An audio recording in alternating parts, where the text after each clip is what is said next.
Metals के बारे में आपको पता है, हमने पढ़ा है कि मेटल्स इलेक्ट्रोपॉजिटिव होते हैं, नॉन मेटल्स इलेक्ट्रोनेगेटिव होते हैं। इसके लिए सबसे पहले आपको इलेक्ट्रॉनिक कॉन्फ़िगरेशन कुछ एलिमेंट्स की आपने पता होनी चाहिए। I am writing the electronic configuration of some elements, जैसे नोबल गैसेस है, helium, atomic number 2, electronic configuration 2, shells हैं KLMN, atomic number, element, neon 10, 2, 8, argon 18, 2, 8, 8,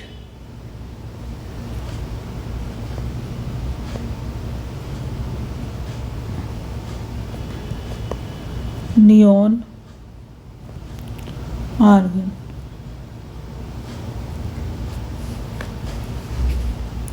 फिर है मेटल्स। मेटल्स, कुछ मेटल्स यहाँ पे हम बताते हैं। Sodium,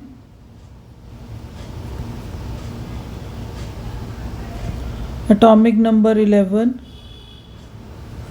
281, magnesium,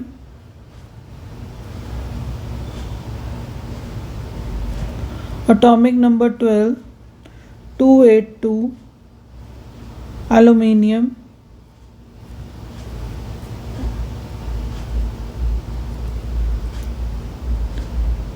atomic number 13, 283, potassium,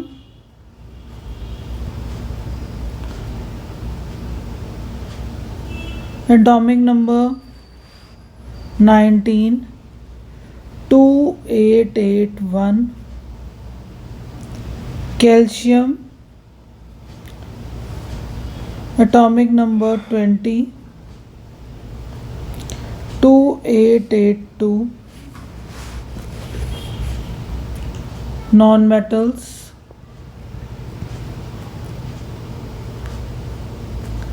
nitrogen,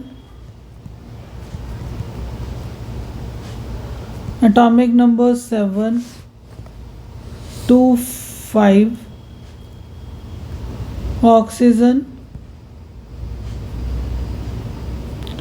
atomic number 8, 26, fluorine, atomic number 9, 27, phosphorus,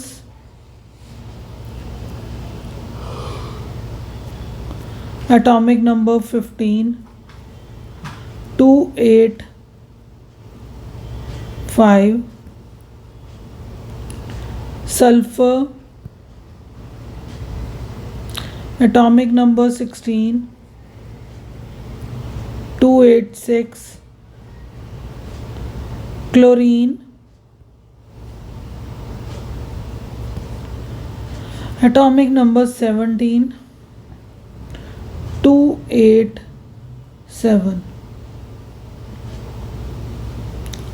See the trend of electronic configuration. Start from noble gas.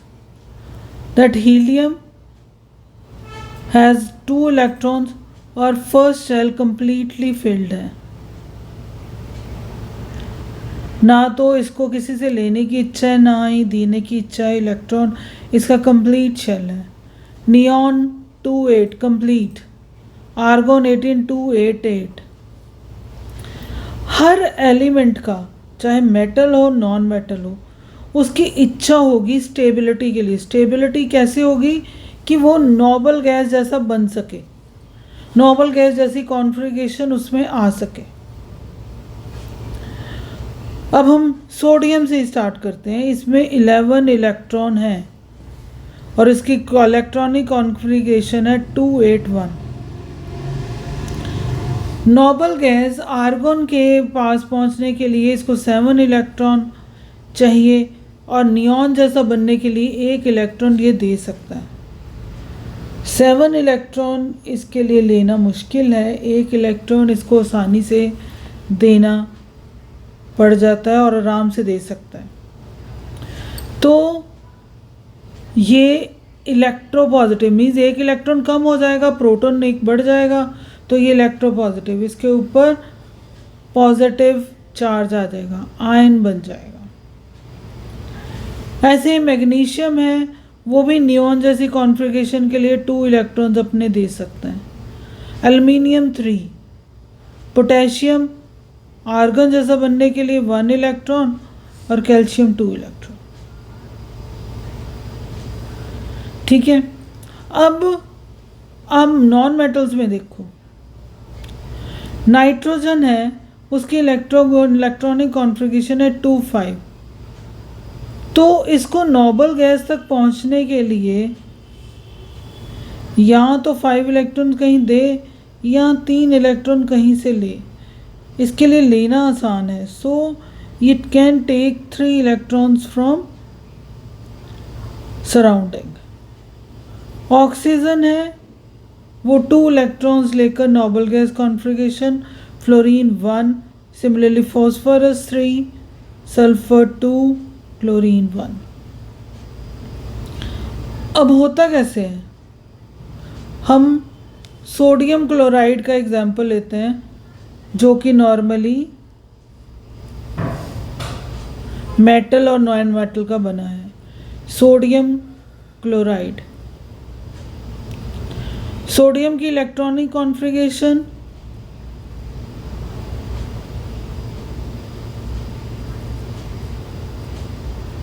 281।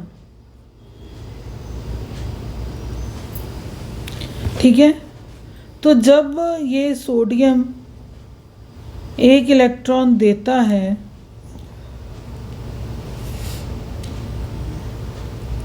तो इसकी कॉन्फ़िगरेशन क्या हो जाएगी, 28।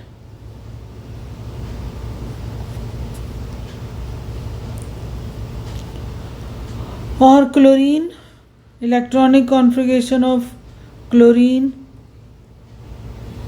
is 287। जब क्लोरीन 1 इलेक्ट्रॉन लेगा और 1 इलेक्ट्रॉन लेने से इसके पास नेगेटिव चार्ज ज़्यादा हो जाएगा, इलेक्ट्रॉनिक कॉन्फ़िगरेशन 288 हो जाएगी। क्लोरीन ने सोडियम से इलेक्ट्रॉन लिया, ये नेगेटिव चार्ज आ गया, सोडियम ने इलेक्ट्रॉन दे दिया, वो पॉजिटिव चार्ज आ गया। तो इस ढंग से इनके बीच में एक बॉन्ड बन जाता है।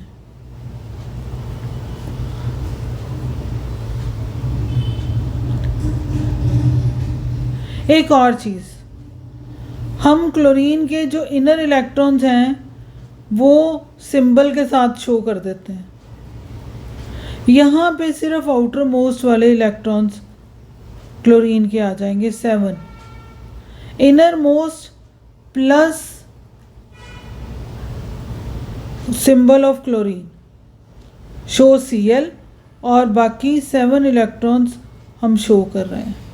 सेम वे सोडियम के इनर इलेक्ट्रॉन 28 और सोडियम के सिंबल में आ गया, सिर्फ आउटर मोस्ट शेल बाहर दिखाया जा रहा है जिसमें 1 इलेक्ट्रॉन है। अब ये वाला इलेक्ट्रॉन क्लोरीन को वो दे देगा, सोडियम के ऊपर पॉजिटिव चार्ज आ गया, क्लोरीन ने 1 इलेक्ट्रॉन ले लिया, उसके पास 1 इलेक्ट्रॉन ज़्यादा आ गया प्रोटॉन से, उसके पास नेगेटिव चार्ज आ गया।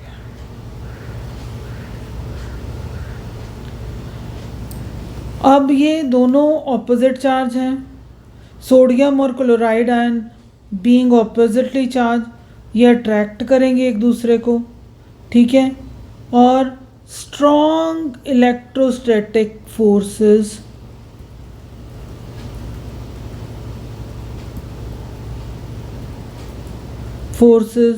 of attraction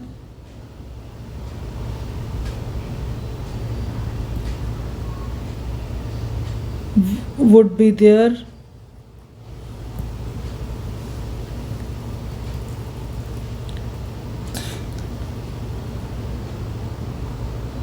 and sodium chloride is formed। इस ढंग से सोडियम क्लोराइड बन जाएगा, क्योंकि सोडियम और क्लोरीन में ऑपोजिट चार्ज है, इनके बीच में इलेक्ट्रोस्टैटिक फोर्स ऑफ अट्रैक्शन होगी और उससे सोडियम क्लोराइड बन जाएगा, ठीक है। ऐसे ही मैग्नीशियम क्लोराइड कैसे होगा? मैग्नीशियम का इलेक्ट्रॉनिक कॉन्फ़िगरेशन है 282, क्लोरीन की है 287। अब मैग्नीशियम तो 2 क्लोरीन है उसके पास, क्योंकि 2 इलेक्ट्रॉन है तो क्लोरीन तो एक ही ले सकता है ना, एक क्लोरीन एक ही ले सकता है। तो फिर दूसरा इलेक्ट्रॉन दूसरा क्लोरीन लेगा, एक इसके पास आ गया और ये वाला इसके पास आ गया। अब Mg के पास 2 इलेक्ट्रॉन कम है, ठीक है। और क्लोरीन 2 क्लोरीन ने वो इलेक्ट्रॉन लिए,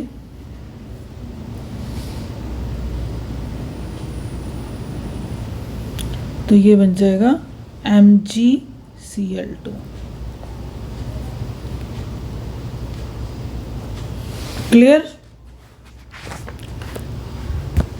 सिमिलरली आप सोडियम ऑक्साइड का बना सकते हो, sodium oxide and magnesium oxide. कैसे? सोडियम एक इलेक्ट्रॉन है, दूसरे सोडियम के पास भी एक इलेक्ट्रॉन है, ऑक्सीजन को 2 इलेक्ट्रॉन चाहिए।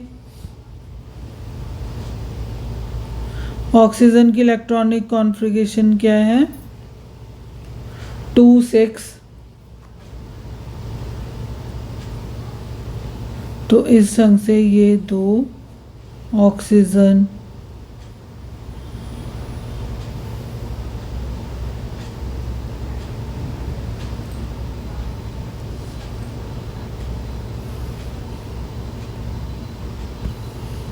मैग्नीशियम ऑक्साइड की इलेक्ट्रॉनिक कॉन्फ़िगरेशन है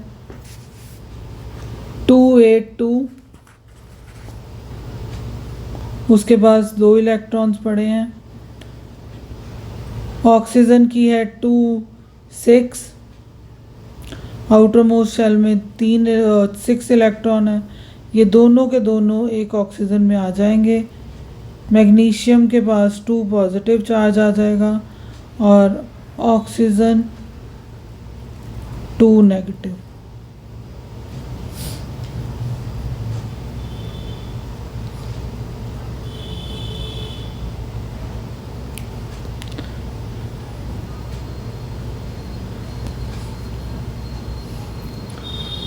ठीक है। आयनिक कंपाउंड्स, इन कंपाउंड्स को क्या कहते हैं? Because these are formed with the help of ions. ये जो आयंस हैं, आयंस में इलेक्ट्रॉन लूज है या गेन है तो वो आयन बन जाते हैं। तो ये आयनिक कंपाउंड्स हैं। आयनिक कंपाउंड्स की जो प्रॉपर्टीज़ हैं, general properties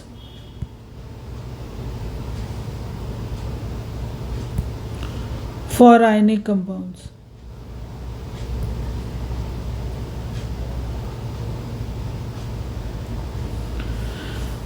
physical nature,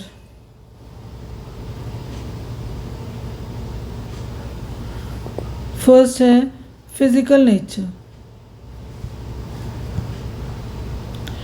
ionic compounds solid होते हैं, जैसे अब नमक है आपका सोडियम क्लोराइड, वो सॉलिड है because of the strong force of attraction.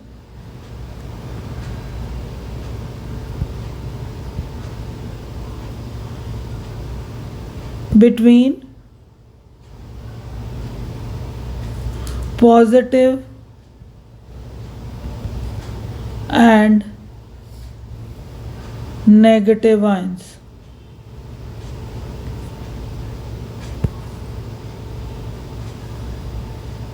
ठीक है, हाँ आसानी से हथौड़ी मारने पे टूट जाएंगे, ब्रिटल होते हैं। ब्रिटल मतलब जब हथौड़ी मारेंगे तो पाउडर फॉर्म में चेंज हो जाते हैं, को प्रेशर अप्लाई किया जाता है। फिर है मेल्टिंग एंड बॉइलिंग पॉइंट। क्योंकि हम बार बार यही बात कह रहे हैं, इनके बीच में बड़ी स्ट्रॉन्ग फोर्स ऑफ अट्रैक्शन है, बार बार हम यही बात कर रहे हैं, तो इसीलिए melting and boiling point will be high melting and boiling point, because lot of energy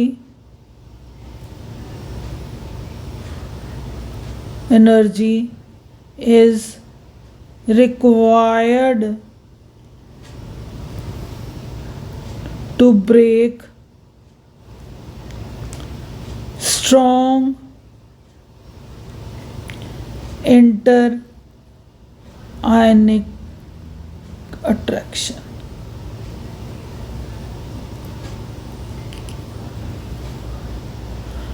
third property है सॉल्युबिलिटी। क्योंकि ये आयनिक कंपाउंड है तो ये वाटर में सॉल्युबल होंगे, क्योंकि वाटर एक पोलर सॉल्वेंट है, तो उसमें सॉल्युबल होंगे। केरोसिन ऑयल, पेट्रोल में वो सॉल्युबल नहीं होंगे। These are non polar solvent. These are soluble in water and not soluble in kerosene। मिट्टी के तेल में नहीं soluble होंगे। और पेट्रोल, ये ना नॉन पोलर सॉल्वेंट है। इनमें उसमें जो वाटर में हल्का सा स्लाइटली आयंस आ जाते हैं, क्योंकि इलेक्ट्रोनेगेटिव ऑक्सीजन है, हाइड्रोजन इलेक्ट्रोपॉजिटिव है, तो इसीलिए वो पोलर है। उसमें ये सॉल्युबल है, केरोसिन और पेट्रोल में नहीं है। Then fourth is conduction of electricity.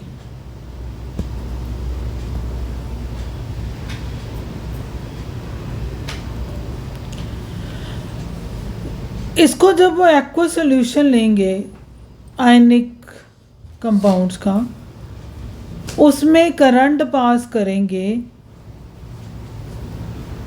तो वो करंट को कंडक्ट करेंगे।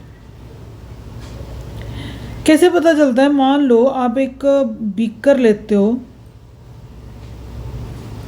ठीक है, उसमें आपने वाटर ले लिया,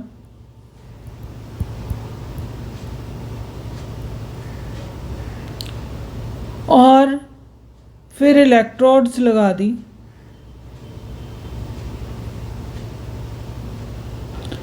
और यहाँ पे एक बैटरी भी लगा दी।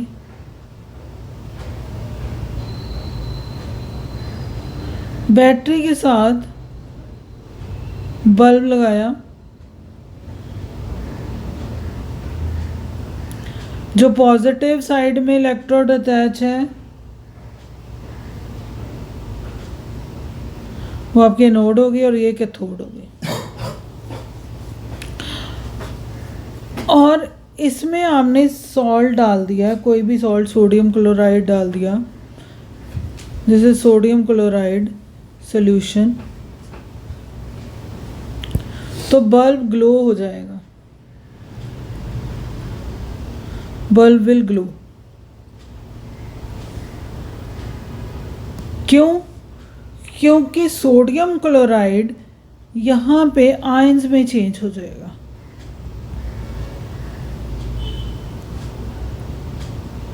पॉजिटिव एंड नेगेटिव आयन, तो वहाँ पे जो आयन है वो ऑपोजिट इलेक्ट्रोड्स की तरफ मूव करेंगे। सोडियम इसकी तरफ मूव करेगा और क्लोराइड इसकी तरफ मूव करेगा। इस ढंग से वो कंडक्ट करेंगे इलेक्ट्रिसिटी। हाँ, अगर सपोजिंग आप बीकर लें, उसमें सोडियम क्लोराइड ऐसे ही डाल दें विदाउट वाटर, इलेक्ट्रोड्स लगा दोगे, यहाँ पे सॉल्ट काफ़ी सारा पड़ा है, आधा भर के बीकर डाल दो चाहे, और फिर उसके बाद आप इलेक्ट्रोड्स लगाते हो, बैटरी लगाई सॉरी, और bulb will not glow, not glow, ये ग्लो है। क्यों नहीं ग्लो कर रहा यहाँ पे? क्योंकि सॉलिड में आयंस नहीं बन रहे, movement of ion is not possible. Ion is needed for conduction of electricity.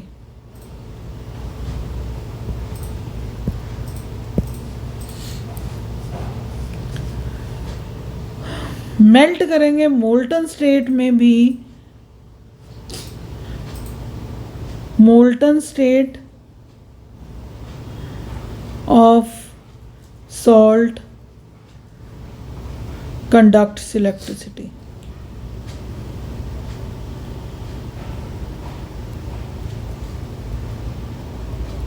Because ion formation is there.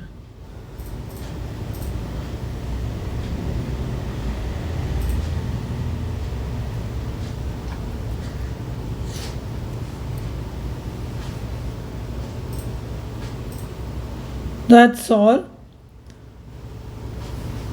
हमने इसमें ये पढ़ा कि कैसे मेटल और नॉन मेटल्स रिएक्ट करते हैं, क्योंकि मेटल्स आसानी से इलेक्ट्रॉन दे सकते हैं, नॉन मेटल ले सकते हैं, और फिर उनके बीच में आयनिक बॉन्ड बनता है। आयनिक बॉन्ड सॉलिड होता है, ब्रिटल होता है, उसका high melting and boiling point होता है आयनिक कंपाउंड का, ठीक है, और वो वाटर में सॉल्युबल होता है, केरोसिन ऑयल और पेट्रोल में नहीं होता। और मोल्टन और एक्वस सोल्यूशन में, मोल्टन स्टेट में और एक्वस सोल्यूशन में ionic compound conduct electricity, not in solid form. That's all.